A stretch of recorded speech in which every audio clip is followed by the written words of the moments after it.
నిన్న Gujarat Titans and Rajasthan Royals మధ్య qualifier 2 match జరిగిన విషయం అందరికీ తెలిసే ఉంటుంది. అయితే ఈ మ్యాచ్లో గుజరాత్ టైటన్స్ రాజస్థాన్ రాయల్స్ని ఓడించి ఫైనల్కు చేరుకుంది.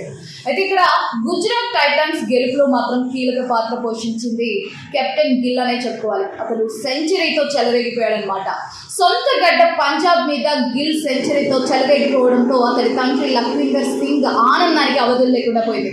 సో నిన్న జరిగిన క్వాలిఫైర్ 2 మ్యాచ్ వీక్షించడానికి గిల్ వాళ్ళ తల్లిదండ్రులు ఇద్దరు కూడా స్టేడియానికి చేరుకున్నారనమాట. అయితే ఏంటంటే మ్యాచ్లో గిల్ సెంచరీ చేసిన వెంటనే అతడి తండ్రి లఖ్విందర్ స్టేడియంలో కూర్చునే ఒక్కసారిగా లేచి తొడగొట్టారు.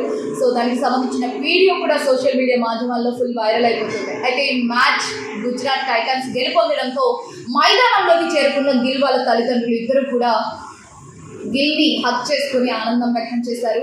అతడి తల్లి కూడా అతడి గెలుపు పట్ల గర్విస్తున్నట్టుగా కూడా వివరించారనమాట. సో దీనికి సంబంధించిన వీడియో క్లిప్ కూడా సోషల్ మీడియా మాధ్యమాల్లో వైరల్ అవుతుంది. సో దీని గురించి మీరేమనుకుంటున్నారు? కమెంట్ చేసేయండి.